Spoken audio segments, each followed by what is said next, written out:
хатгамалд гар урлал оёдын төрлүүд гүйцэтгэх аргачлал.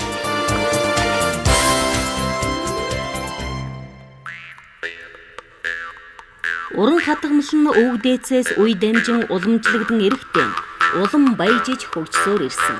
Уран хатгамлаар бурхны хөрөг зураг, хөөргөний дайлан, оймсны хараа, дэрний ууд, ганцны гэр, аягны ууд хатгаж жихвж, хаад ноёдын гутал хувц зэргийг гоёж чимгэлж байсан байна.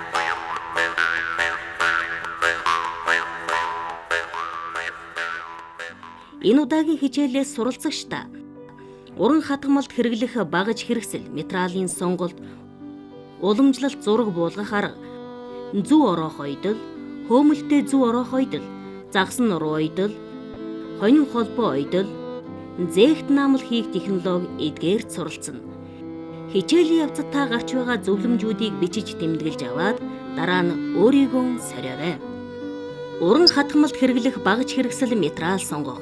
Уран хатгамалд хайч, зүү, хурууч, метр, харандаа, эсгүүрийн шохой, зураг буулгах цаас, өнгийн утаснууд, наалтын материал, жонхуу, хяа уйх материал зэргийг хэрэглэнэ. Жижигхэн тамхины хавтга юм уут байна. Энийг хийхин тулд одоо тухайн хүн маань цулгаа өнгийн пүүсүү сонгож аваад хий гэж үзвэл одоо. За ийм пүүсүүгэн бэлдээд эннийхээ артаатад одоо наалт хатмал хатахын тулд наалт нааж шаардлагатай. За наалт маань цаасан болон даавун гэсэн хоёр янз юм байна. Цэмп буюу дараапаараа явах гэж байгаа тохиолдолд цаасан наалтыг ийм нингэн одоо пүүсүү болон торгоор явах гэж байгаа тохиолдолд даавун наалтыг нааж өгнө. Энэ маань тусгай зориултын цавуутай байдаг учраас материалынхаа өнгөн талыг доош нь харуулад эндүүдлийн бандан дээрээ тавиад арт талд нь одоо наалтынхаа материалынхаа цавуутай хэсгийг доош нь харуулад тэгээ халуун эндүүгээрээ улсуулахгүйгээр хөнхөө ингээд ойрхон дараад хаттлан сайн эндүүднэ.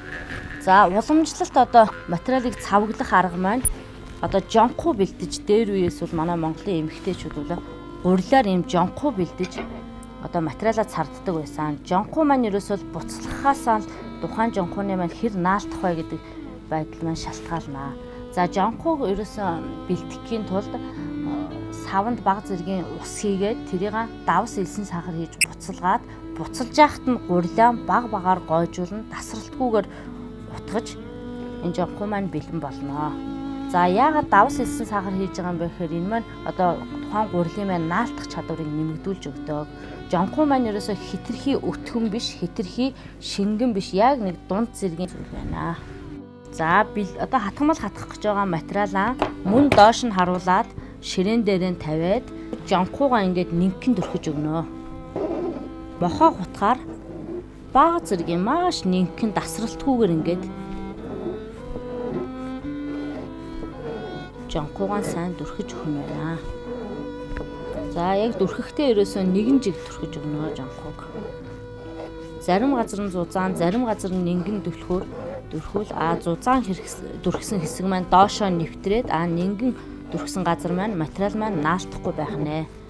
За жонхуугаар цавг хийж байгаа тохиолдолд артаа талд эрээн давуу буюу нингэн цагаан давуугаар цавглахад маш тохиромжтой байдаг. За жонхуун дээр нь тавиад гараараа сайхан илж өгнө гэдэг. За ингэснийхаа дараа бүлээн эндүүгээр тухайн одоо жонхуугаан гаттал нь сайн эндүүдэж өгнө. За ингэж материалыг бэлдэх маань манай Монголын эмэгтэйчүүдийн оёдлын үүлэндээ хэрэглэдэг байсан уламжлалт арга байх нэ. Зүү ороох оёдол нь уран хатгамлын хамгийн нарийн төвөгтэй цаг хугацаа шаардсан оёдлын нэг бөгөөд уран гоёмсог хатгамал юм. Зүү ороох оёдол манай өвөг дээдсээс олон үеийг дамжин өнөө хүртэл уламжлагдан хадгалагдсаар ирсэн. Зүү ороох оёдол нь нэгдүгээрд өнгийн дагнаас гарах зүү ороох, хоёрдугаард хөөмөлтэй зүү ороох гэж хоёр янз байна. Өнгийн дагнаас гарах зүү ороох оёдлоо ойхын тулд за тухайн хүн маань эхлээд шулуун оёдлоор дадлага хийх ёстой.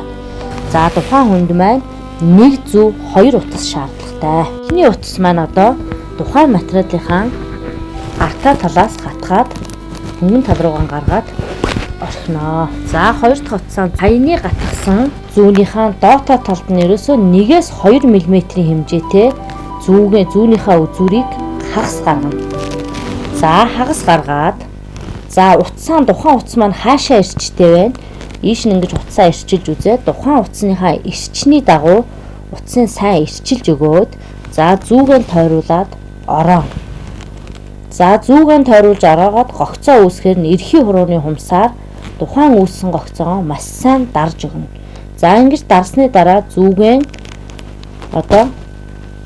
суглаад нааш нь гаргаад хамгийн ихний гогцоо учраас буцаагаад ард тийш нь тухайн гогцоогоо даруулж өгнө. Зүүгэн гатгаад.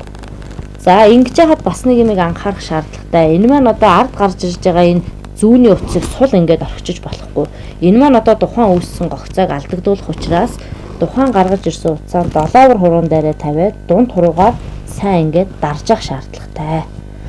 Зүүгэн үүссэн гөрөнхий гогцооныхоо наатаа талд нь 1-2 мм-ийн хэмжээтэй гатгалаа. Дахиад зүүгээ хагас гаргаж ирээд дахиад утсаа эрчнийхэн дагуу ороож эрчилж өгнө. Зүүгэн тойруулаад гогцоо үүслээ. Зүүгэн татаад гаргачихна. Ингэж гаргасныхаа дараа өмнө үүссэн гогцооныхоо дотор талд нь гатгаж 2 гогцоог хооронд нь холбож өгнө.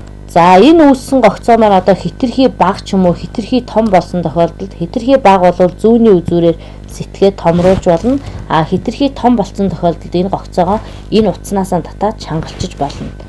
Үүссэн гогцоо болгоныг зүүнний үзүүрээр засч явбал гогцоо маань яг нэгэн жигдийн сайхан гарнаа. Гарын утсаа долоовор хуруун дээр тавиад дунд хуруугаараа байнга даруулж явна. Энэ маань энэ 2 гогцоог даруулсан утсыг нааш нь гаргаж ирж гогцоо алдагдахаас сэргийлнэ. Дахиад түрүүний гогцооноос 2-3 мм-ийн хэмжээтэй гатгалаа. Зүүнийхээ үзүүрийг хагас гаргаж ирлээ. Зүүгээ ороож гогцоо үүслээ. Үүссэн гогцоогоо эрхий хурууны хумсаараа дарлаа. Зүүгээ сугалж аваад түрүүний гогцооны нүхээр хийж 2 гогцоогоо хооронд нь даруулж өгнө. Зүүнийхээ үзүүрээр түрүүнийхээ гогцоогоо томруулж өгнө. Дахиад 1-2 мм-ийн зайтай гатгалаа. Дахиад утасныхаа эрчний дагуу эрчиллээ. Гогцоо үүсгэлээ. Эрхий хурууны хумсаар дарлаа. Зүүгээ сугалж авлаа. 2 гогцоогоо хооронд нь холбоно.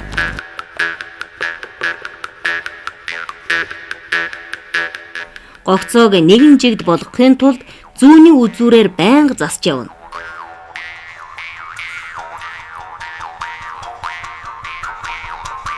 Даруулж байгаа утсыг долоовор хуруу, дунд хуруу хоёрын хооронд гавчуулж чанга барьж байна. Даруулах утастай зүүнний үзүүрийг дээш хагас цугуйлгаж, ороох утсаа эрчтэй тал руу нь эрчилж зүүг тойруулан орооно. Зүү ороосон гогцоог эрхий хурууны хумсаар дарж, зүүгэн гүйц татаж гогцооны нэг талыг дарж ойно. Дараагийн гогцоог зүүндэн ороож, 2 гогцоог холбох замаар ойно.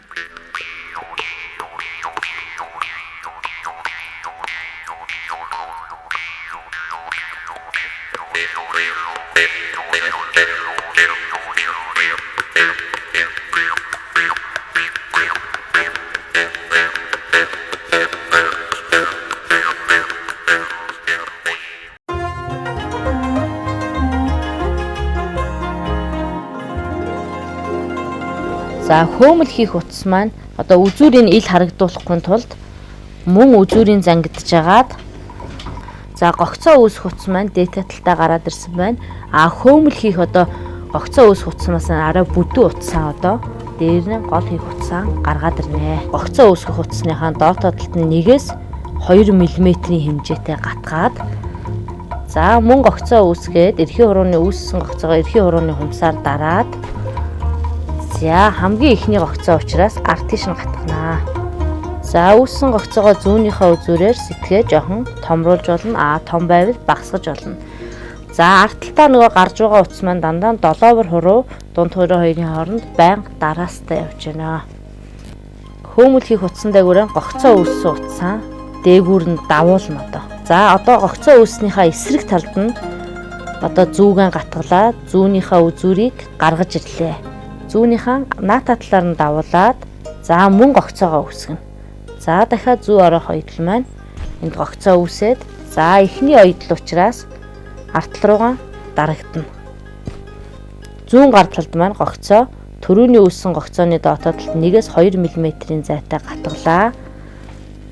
Зүүгээ хагас гаргаж ирлээ. За гогцоо үүсэж байгаа утас маань баруун гар талаас зүүн гар тал руу давах маягтай яваад өөрөнхий гогцоо үүс. За энэ гогцоогоо буцааж арагшин давуулаад төрөүний үүссэн гогцооныхоо голд нь хатгаад 2 гогцоог холбоно.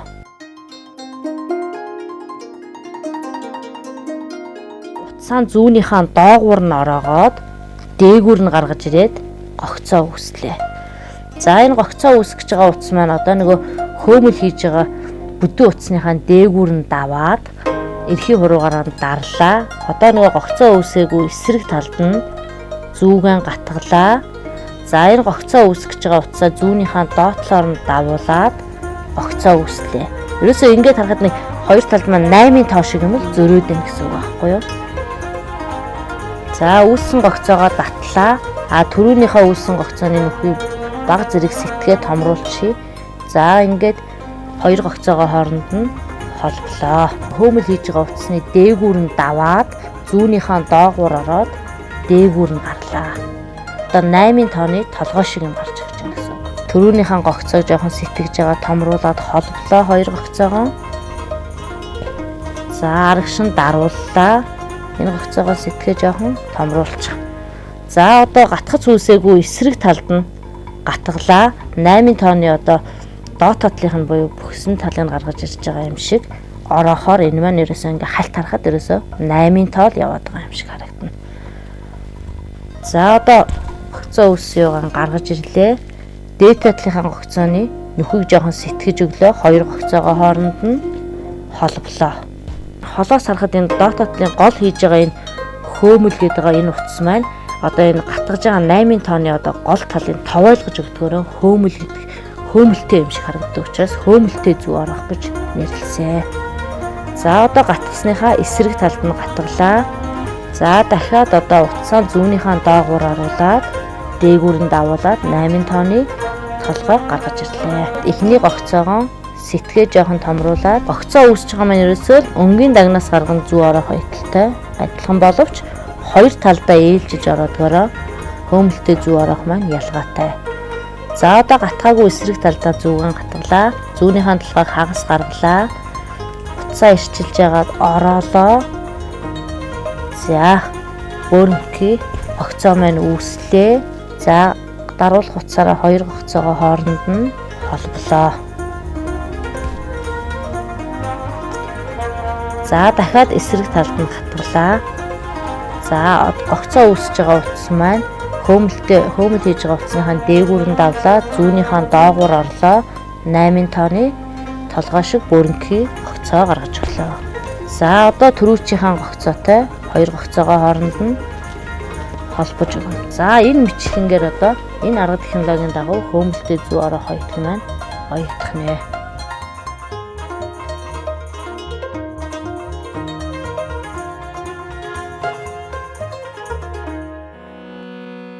Загсан нуруу ойдол энэ ойдлоор хөөргөний дайлангийн хоёр хажуу тал хавтагны доо талыг нийлүүлж байна. За одоо энэ аягны уутны доотлын задгаан амсрыг одоо загсан нуруу ойдлоор битүүлж аях гэж байна. За тухайн одоо битүүлэх гэж байгаа зүйлийнхаа хоёр амыг нийлүүлж барьж агаад за энэ задгаан амсраар нь зүүнийхээ одоо зангилсан үзүүрийг оруулаад утсаа зангидсан утсаа задгаа ирмэгнийхаа дотор талд нь хийгээд өнгөн талд маань ил ойдол харагдахгүй байх. За энэ ойдлоо гатгахдаа за буцааж арагшин 0.5-аас 0.8 мм-ийн хэмжээтэй гатгана. За энэ гатгалтын өндөр нам маань ерөөсөө тухайн хүний сонирхлоор өргөн нуруу гаргая гэвэл ирмэгээс 0.5 мм хүртэл гатгаж болно. Тухайн хүн маань одоо нарийнхан гаргая гэвэл ирмэгээс 0.2-оос 0.3 мм-ийн хэмжээтэй гатгаж өгнө. Хоорондын зай маань ерөөсөө 0.5-аас 1 см-ийн хэмжээтэйгээр эхний гатгалтыг хийгээд дашуу гатгаад гаргаад ирнэ. За дашуу гатгаад гатгаж гаргаж ирсэн ойдлоо шулуухан нааталтаа гаргаж ирээд за дараагийнхаа ойдлыг болохоор дээгүүр нь утсаанд давуулж агаад эсрэг талд нь гатгаад энэ зүүний гатгаж байгаа гатгац маань ерөөсөө ихцээрээ наашаа гарч ирнэ. За ихцээрээ наашаа гарч ирлээ. За дараагийн гатгцыг хийхийн тулд за саяныхаа гатгцын дээгүүр нь давуулаад энэ гатгсныхаа артаа талд нь гарч ирнэ. Гарч ирж байгаа болохоор нааталтаа саяныхаа гатгсныхаа артаа талд нь гарч ирнэ.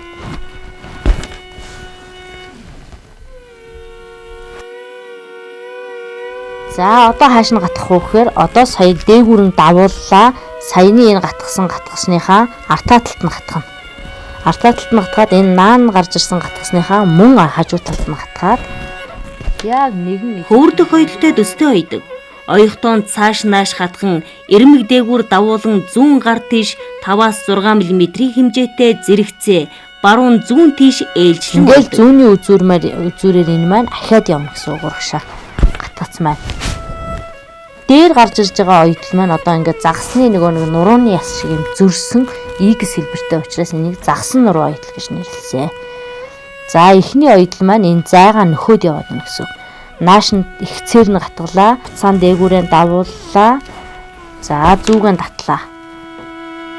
За дараагийн гатгалт маань энэ гатгсныхаа артаа талд нь гатглаа. Яг ихцээр нь нааш нь гаргаж ирлээ. Түрүүчийн гатгсны яг харалтаа арталтаа байна. За ингээд давж байгаа юм маань ерөөсөө загсны нуруу шиг юм зөрсөн ойдол гардаг учраас энийг загсан нуруу ойдол гэж нэрлэсэн. Энэ маань ерөөсөө л тухайн ямар нэг идлийн амыг л битүүлэх зорилготой ойдол. Ихэвчлэн хүмүүс хөөргөний дайлан хавтганы амыг энэ ойдлоор ихэвчлэн ойдог. Дээрээс нь харахад ингээд зөрчсөн юм шиг загсны нуруу шиг. Ерөөсөө л ойдлынхаа дээгүүр л ойдол маань даваад яваад байна гэсэн үг байна. Наатлын гардах байгаа зүүнийхээ гарч байгаа үзүүрийг сайн анзаарах нь шүү. Энэ ойдлын маань яг чанга харалтаа артаа талд нь байна уу гэдэг. За зүүгэн татлаа, утас маань дээгүүрээ зөрж давлаа. За саяны давсан утасныхаа дээгүүр нь давуулж агаад одоо саяны энд гатгсныхаа яг чанга артаа талд нь гатгах. За мөн энд яг энэ гатгашны артаа талд нь гатгаад хоёр утас маань ерөөсөө ээлжилж даваад яваад байна гэсэн үг. Тухайн материалдаа одоо аль идлэлийг хэр зэргийн хэмжээтэй идлийг битүүлэх үү гэдгээс шалтгаалаад тухайн утсаа урт богноо тааруул цүглээд утас маань дундаа дасралтгүй явбал тухайн идлийн маань үзэмжинд сайнаар нөлөөлнө.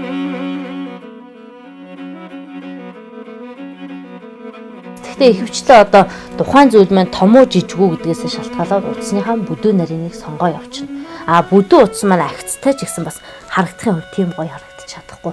Нарийн утас маань үргэлжилсэн юм жижигхэн ойдол гардаг учраас маш гоё юмсаг. За энэ маань ингээд дээрээс нь харахаар загсны нуруу шиг юм үргэлжилсэн ойдол гарна.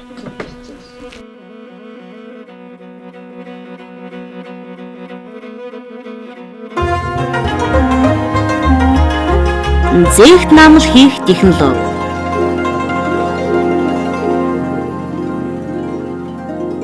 Зээгт наамал хийхэд дараах технологийн дагуу хийгдэнэ. За зээгт наамал хийхэд хамгийн гол хэрэглэгдэх материал маань одоо зээглэж наахад зориулах жонхуу маань юм аа. За жонхуугаа одоо хооронд нь сайн гутгаж өгнө. Үүлийн хээг зээгт наамлаар хийж харуулъя. Сонгосон зургаа ватум цаасан дээр буулгаж зургийн дагуу хайчилж бэлэн болгоно. За энэ маань одоо зээгт наамлын хатуулга болж ёстой. Бичгийн цаас арай нэнгдэх учраас энэ ватум цаасыг зээгт наамлынхаа хатуулга болгон хэрэглэе. Хэгээ буулгачаад хээнийхаа дагуу одоо хийх гэж байгаа идлэлийнхаа зургийг хайчлнаа.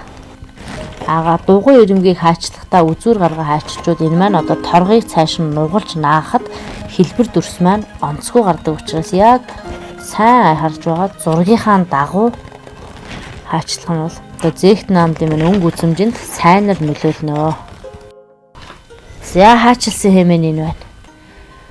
Үүл маань одоо цэнхэр өнгөтэй байдаг учраас цагаан цэнхэр өнгийн торгыг сонгоод авчирна. Наах гэж байгаа торгоон өнгийг нь доош харуулад ширээн дээрээ тавина. Хуулга хийх гэж байгаа энэ хайчилсан цаасан хэгээ одоо жонхууд нэнгэн зузааны яг дохируулж дөрхөн. Хитрхи зузаан дөрхчүүл энэ маань материал руугаа нэвтрээд гарчих аюултай.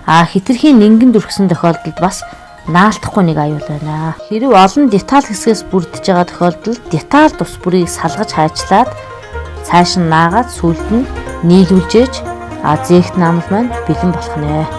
Деталь хэсгээс бүрдсэн ямыг нааж байхдаа одоо аль ирмэг нь цаагаараа давж аль ирмэг нь ил гарах уу гэдгийг маш сайн бодолцсны үндсэн дээр ил гарах ирмэгийг нугалж өөр деталийн цаагуур орох ирмэгийг бол задгаа үлдээж болдог. За одоо жонхууд өргсөн хээтэй цаасаа материалн дээрээ жонхуудаа талын материалынхаа ард тал руу харуулад ингээд маш сайн гараан дарж өгнө. За дарж өгсөний дараа өнгөн талын дээш нь харуулж байгаа бас гараараа сайн илээд бас жонхуугаа ингэж наалдуулж агаад за бүлээн эндүүгээр эндүүдэж өгч болно. За эндүүдэхдээ тусгай эндүүний марл буюу даавууг ашиглаж өгөхгүй бол одоо торго маань эндүүний улаар өнгөн гялайх ч юм уу эсвэл одоо түлэгдэх аюул халтар болох юм аюултай учраас бүлээн эндүүгээр сайн дарж эндүүдэж өгөх шаардлагатай.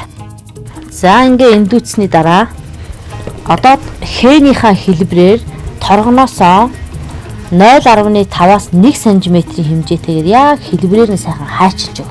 Хээтэйгээ цаастайгаа тулгаад хайчилж болохгүй. Даавуугаа бид нэр аргашин нугалж наах учраас үзмжинд нь муугаар нөлөөлөх нэ. За тухайн материал маань хүрэлцээ муутай бол 0.5 см-аас 50-д өгч хайчилж болно. За хэдэргийн сэмэрлэлтэй материал бол 1 см тавьж өгч хайчлах нэ. За наамал маань дандаа торгоор хийгддгээрээ бас нэг онцлог давуу талтай.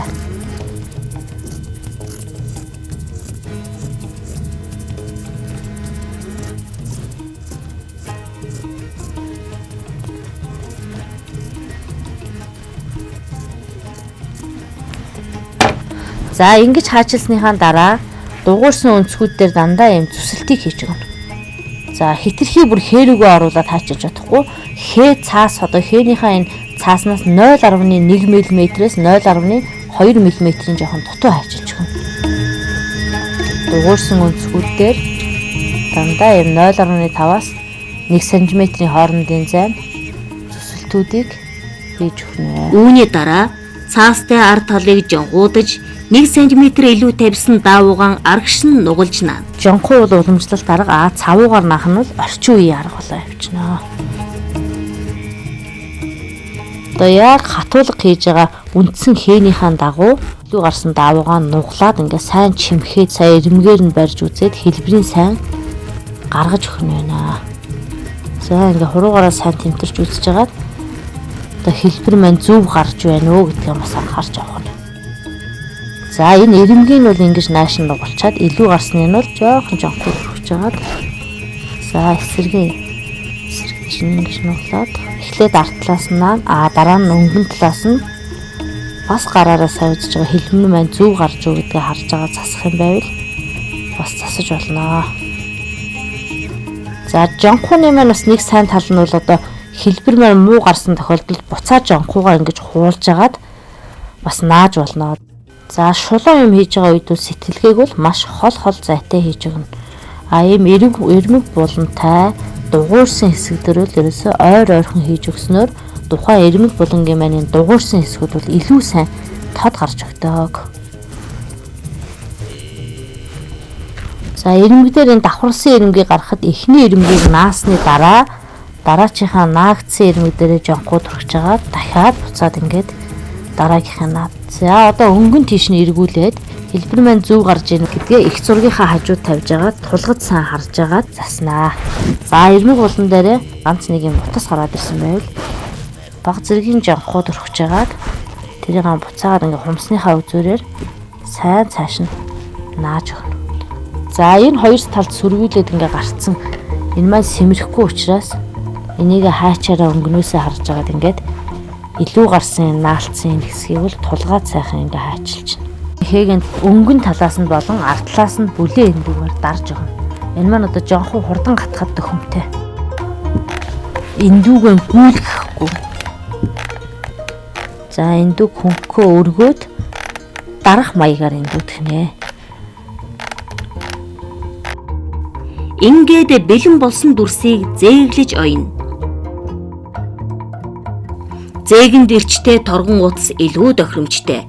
Хийх гэж байгаа эдлэлдэн тохируулан зээг хийх утасны өнгийг сонгоно. Зээгт намлын овор хэмжээнээс хамаарч зээгний бүдүүн нарийныг тохируулж бүтээн. За дээр үеэс уламжилж ирэхдээ бол ерөөсөн гурвалсан зээгийг хийж хэрэглэдэг байсан. Эрчлэгтээ эрчхийг утсаа 3 тэнцүү хувааж нэг нэгээр нь эрчтэй тал руу нь эрчилж чангална. Үүний дараа 3 утсаа нийлүүлж эрчилсний эсрэг дээш нь нэгтгэн эрчилнэ. Маань гурвалсан зээг байх нэ. За мөн 2 хувааж байгааж эрчлээд зээгийг бэлтгэн.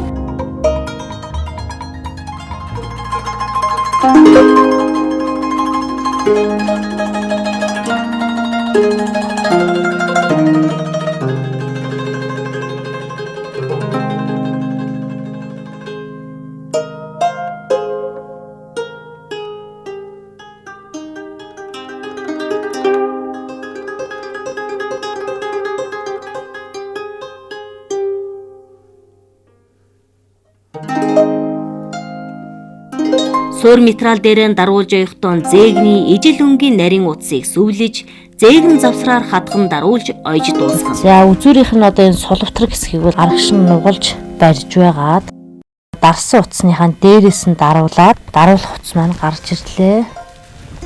За зээгнийхаа дээгүүр нь даруулаад арагш нь хатгалаа дөнгөж ирэмгээр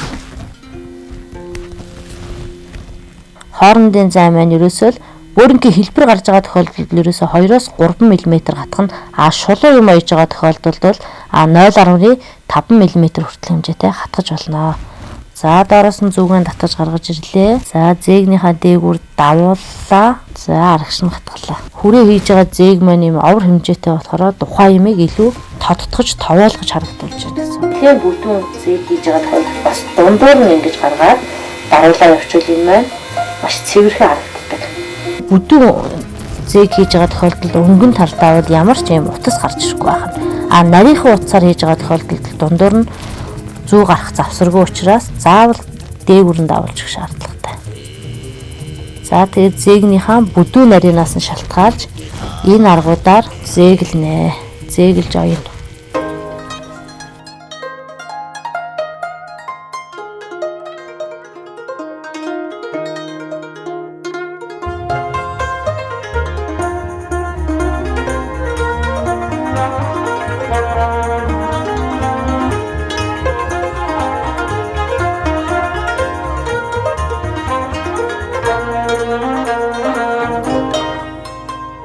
За зээглэж бэлэн болсон хийгээ одоо их материал дээрээ тавиад нааж өгнө. За биднүүдийн хийж байгаа энэ арга маань бол одоо жинхэнэ өвөг дээдсээс уламжлагдаж ирсэн. Одоо яг уламжлалт арга. За ингээд сайн наасныхаа дараа эндүүнийхээ маалыг тавьж аваад мөн бүлээн эндүүгээрээ сайн дарж наалдуулж өгнө.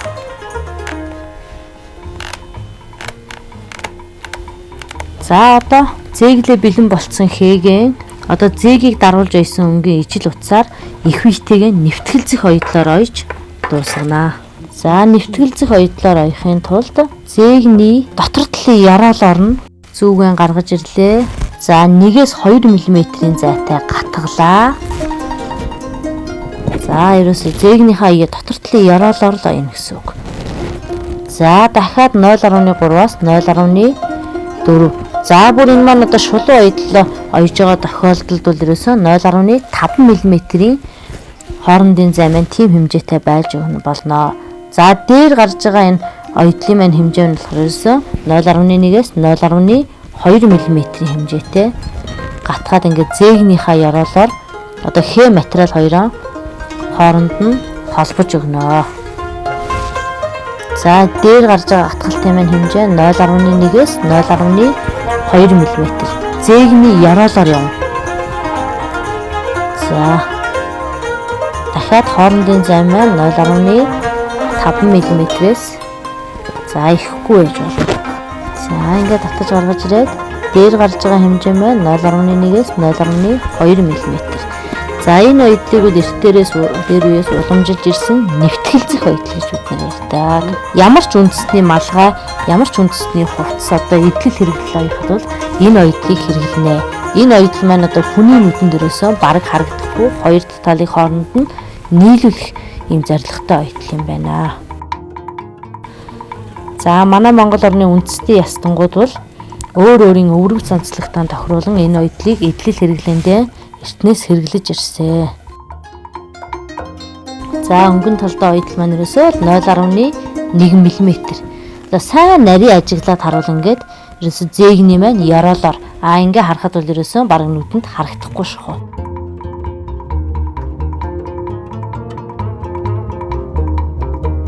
За ингээд одоо энэ хээ их буй хоёр маань одоо салахгүй ингээд сайхан наалтаад өгсөн. За ингээ хээгийн дуустал одоо нэвтгэлзэх оёдлоор оёод дуусгах нэ.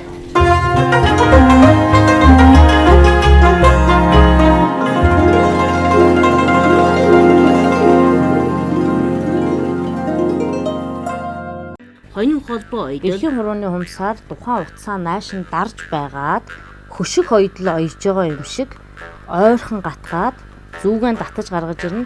Зүүгэн гаргаж ирэхдээ энэ утсаа зүүнийхээ доогуур оруулж татаж явна. За дахиад саяны одоо гогцоо үүснийхээ дотор талд нь хөших оёдол хийж байгаа юм шиг мөн ойрхон гатгаад за энэ гогцооны маань хэр хол ойр байх уу гэдэг маань одоо тухайн ямар эдлэл оёж байгаагаас шалтгаалаад тухайн хүний сонирхлоос шалтгаална.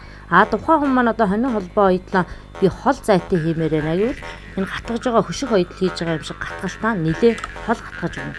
Тухайн хүн маань би одоо ойрхон хиймээр байна гэвэл маш ойрхон зүүнийхээ үзүүрийг дөнгөж оруулаад хөших оёдол хийж байгаа юм шиг гатгаал гаргаж байгаа утсаа зүүнийхээ доогуур оруулаад ингээд татлаа.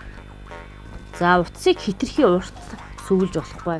За аливаа оёдлыг дуусгахын тулд төгсгөлд нь дандаа зангилаа буюу бэхлэгээний оёдлыг хийж өгнө. Тухайн бэхлэгээний оёдлыг хийгээгүйгээс одоо утас маань дээшээ гарч тухайн оёгдсон оёдол маань алдагдах аюултай болдог. За өнгийн дагнаас гаргахын тулд одоо нэг өнгө маань ууссан өнгөтэй байж болно. За ягаан өнгийн дагнаас гаргахад гүн ягаан, цайвар ягаан, цагаан өнгийн ийм дагнаас гаргаж. Өнгийн дагнаас гаргахын тулд саяныхаа оёсон одоо хонин холбоо оёдлын хажуу талд нь буюу одоо ерөөсө хоёр бөөрийг бараг нийлүүлээл тухайн оёдлоо ерөөсө зайгүй оёж өгнө. За дахиад хөших оёдол хийж байгаа юм шиг саяны одоо үүссэн гогцооныхоо дотор талд нь гатглаа. Түрүүнийхээ хэмжээтэй ижил хэмжээгээр саяныхаа гогцооны дотор талд нь гатгаж өглөө. Дахиад 0.1-ээс 0.2 мм хэмжээтэй гатглаа. Хөших оёдол хийж байгаа мэт гатгаад зүүгэн татаж гаргалаа. За мөн ингээд түрүүний одоо оёгдсон технологи маань дахин давтагдаад явах нэ. За тухайн одоо өнгийн дагнаас гаргаж байгаа өнгөнүүд маань хоорондоо ямар ч зайгүй цаагын материал маань харагдахгүй байх нэ. Ягаан утас руугаа сайн шахаж хатгаж өгөх нь байна. Дээр үеийн хүмүүсийн хатгамлыг харж байхад дандаа цайвар өнгө маань тухайн оёж байгаа хэнийх одоо гадна талд нь байх ийм онцлогтой оёгддог. Малгай уях технологи.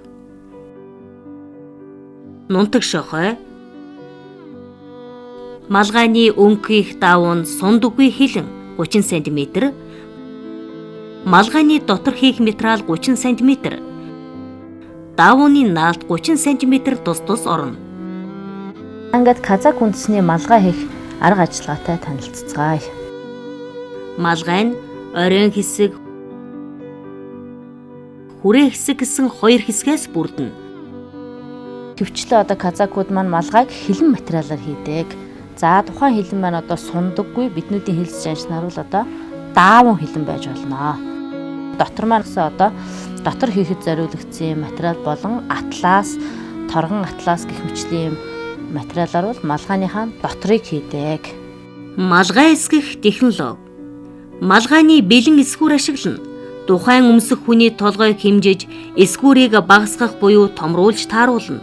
Одоо бэлэн эсгүүр ашиглаж байгаа тохиолдолд тухайн хүн маань одоо өөрийнхөө хүссэн хэмжээнд яаж тохируулах вэ гэхээр толгойнхоо тойргийг хэмжиж агаад тухайн эсгүүртээ одоо тааруулж эсгүүрээ багасгах буюу ихсгэх замаар одоо өөрийнхөө толгой хэмжээд тохируулаад эсгүүрээ хийнэ. За хилэн материалаа эргүүлж байгаад хилэн материалынхаа өнгө хийх материалынхаа артай талд нь эсгүүрээ тавьж байгаад за эсгүүрийн шохоогоор зурн тойруулаад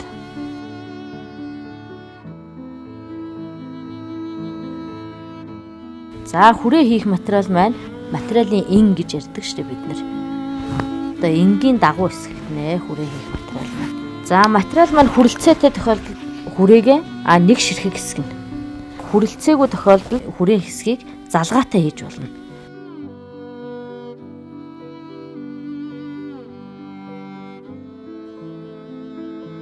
Одоо малгайны маань дотор хийх материал муу ялгаагүй орой нэг хэсэг, хүрээ нэг ширхэг хэсэгднэ. За эсгүүрэн гаргахдаа тухайн хүн маань одоо ойдол тавьж бие хайчлах юм уу, эсвэл шууд энэ ойдлынхаа хэмжээг одоо эсгүүртээ оруулаа явуучих юм уу гэдгээ эсгүүр гаргаж байгаа одоо ойдол үйл хийх гэж байгаа хүн маань өөрөө тооцноо. За ингээд яг сайхан эсгүүрийнхаа дуугүй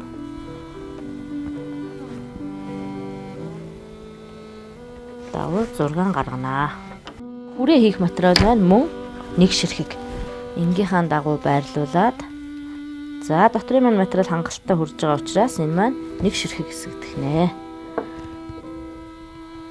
За хүрэхгүй тохиолдолд яг мөн залгаатай хийж болох нэ. Дотрыг. За одоо ингээд зурцсан өнгө ба дотрыг зургийнхаа дагуу хайчлнаа.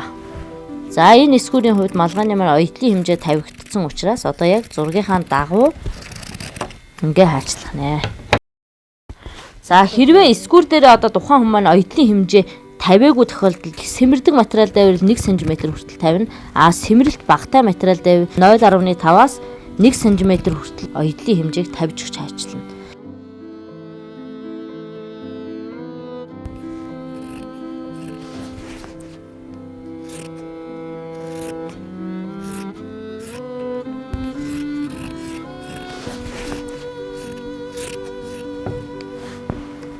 Дотрыг ямар материалаар хийх гэж байгаас шалтгаалаад торгон материалаар хийх гэж байгаа тохиолдолд торгон маань нэлээ их сэмэрдэг учраас ойдлын хэмжээ бүр 1 см хүртэл тавьж өгөх зайлшгүй шаардлагатай. За ингээд малгайны маань дотрын хүрээ хэсэг бэлэн болж байна.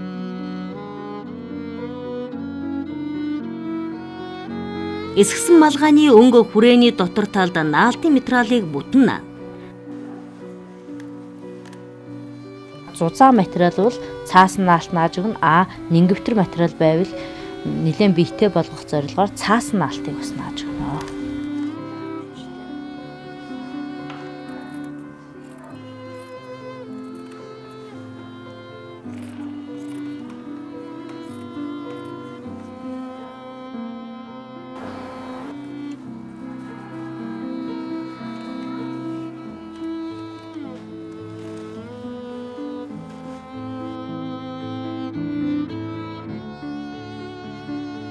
Наалт наасан малгайны оройны задгай ирэмгүүдийг нийлүүлэн ирэмгээс тэг 15-аас тэг 18 мм-ийн хэмжээтэй шулуун ойдлын машинаар ойно.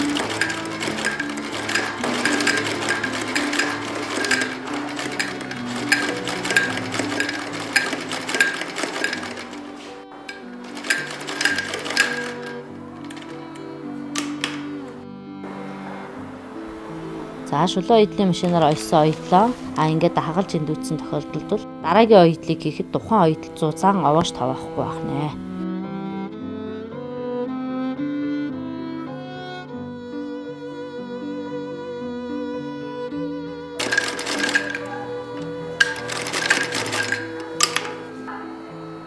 Шулуун ойдлын машинаар нийлүүлэх ойдлоор ойдлыг хийж өгснийхаа дараа тухайн ойдлоо хагалж эндүүтгэх нэ.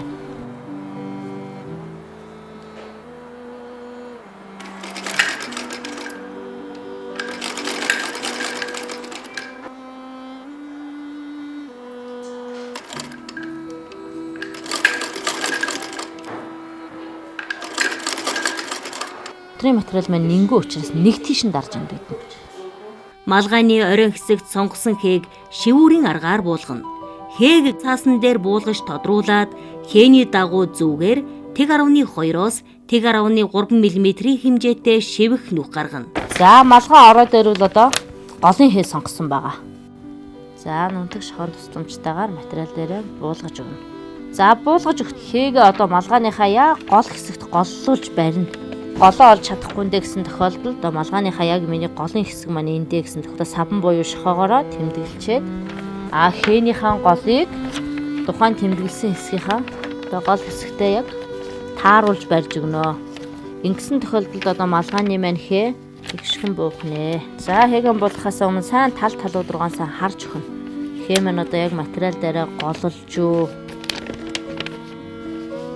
Хээг малгайн оройхийг материал дээр голлуулан хийж нунтаг шохоогоор хээний дээрээс зөөлөн захина. Хээг одоо дасралтгүйгээр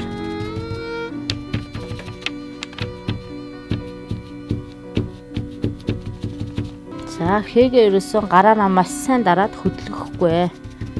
За хөдлөсөн тохиолдолд хээ маань давхардж буух аюултай байдаг учраас бага зэргийн тонших байдлаар за хээ буулгаж дууссаны дараа материал дээрээсээ хээгээ аваад за үлдсэн шохоо буюу пудрээ буцаагаад сав руугаа хийнэ. За голоон бол маш сайн тааруулж өгнө. За хүрээ хийх материалынхаа өнгөн тал за мөн хээгэн голлуулсгээд хоёр талд маань оёдл ирэх учраас за хээгээ маш сайхан барьж үзэж байгаад голлуулсгээд буулгах нэ.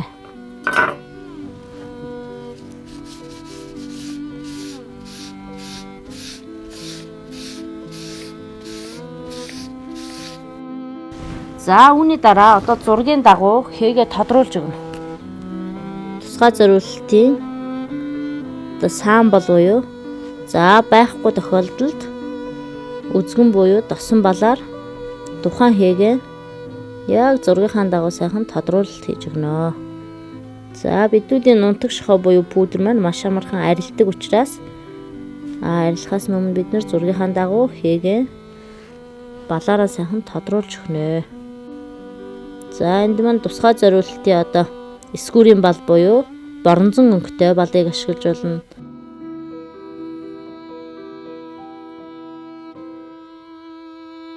Хээгэн буулгасны дараа одоо хээгээ хонин хотлбоо оётлороо оёж өгнө. За тухайн хүн маань одоо тагмал хийдэг ноосон утсыг ашиглаж оёж болж байна. За мөн нэг өнгийн утсаар оёод хажууд нь саан утсаар бас давхар дагалдах ч юм уу гихмчлэнгээр өөрөө одоо хээнийхээ оёх утсыг бол өөрөө сонгоно. За хонин холбоо оёдлоорын тулд хээнийхээ дагуу зүгээ доороос хөших оёдл хийх гэж байгаа юм шиг татаад гаргаад ирлээ. Нарийн утсаар нарийн оёдл хийх гэж байгаа тохиолдолд 0.2-оос 0.3 мм-с гитэрэхгүй хэмжээний хөших оёдолтойгоор адилхан гатгаад зүүгэн гаргаж ирэхдээ утасныхаа дээгүүр утас маань зүүнийхээ доогуур орж явах нэ.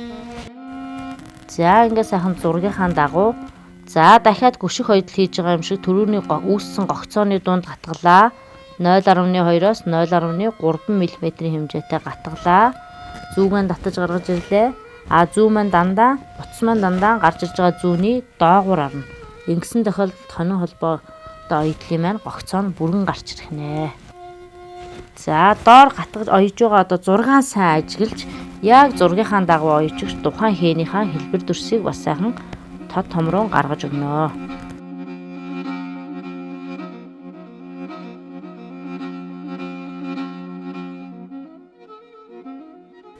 За өнгийн дагнаас гарах уу, саан утас хажуугаар явах уу гэдэг маань тухайн хүний маань одоо хийх эдлэл болон одоо тухайн хүний сонирхлоос шалтгаална. За орооныхоо оёдлыг хонин холбоор оёдохтой муу ялгаагүй хээнийхээ дагуу нэг талаас нь хөөж явна. Төрөүний хүрээ оёсон ерөөсөө оёдлын алхамтай яг хэмжээ маань таарч байна. За төрөүний одоо гатгсан яг гатгцууд маань давхцаад явах нь. Оёдлын хэмжээгээ хатгаж байгаа хэмжээгээ яг нэгэн жигт 0.2 гатгсан бол 0.2 0.3 гатгсан бол яг тэр хэмжээгээр гатгаад явал тухайн гатгац маань ерөөсөө нэгэн жигд байх тусмаа малгайны маань хээ тодорч илүү гоёмсог харагдаж өгнө. За энэ технологийн дагуу хээгээ оёж дуусгана.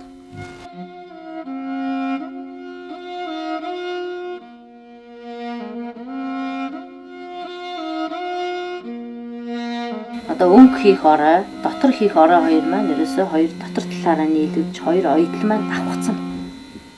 Хоёулангийн дотор хэсгээр нь хавсарч байна. За ингэж барьсныхаа дараа за хүрээ хийх материалаа мөн ялгаагүй өнгөөр нь одоо малгайныхаа өнгө хэсэгтээ хавсран гэ гурвангийн давхарж байна.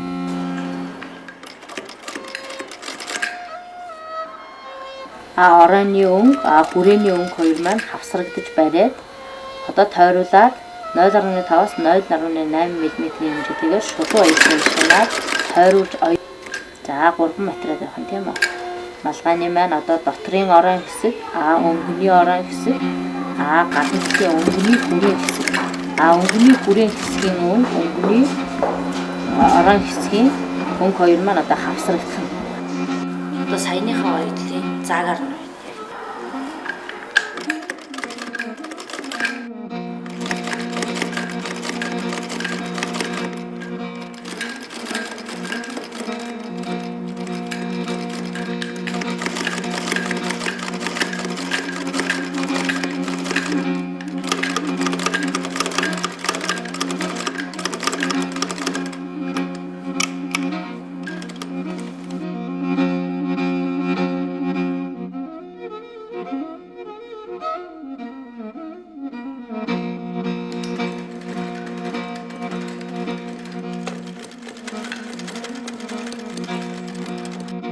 Ойжи борлуулахад нэг ширхэг малгай нэг бүрийн үнэ нь 8,000 төгрөг. Бөөний үнэ нь 6,000 төгрөг байна. За оёдол дөнгөж суралцж байгаа хүн бол одоо өнгөн талаас нь ойж болно. Сайхан эндүүцснийхаа дараа өнгөн талаасаа эрэмгээс 0.5 мм хэмжээтэй. Оёдол бүр нэлээд сайн суралцаад хүн бол шууд дотроос нь барьж байгаас ойж байгаа. Тэгэд малгайны маань эцсийн үйл ажиллагаа бэлэн болно.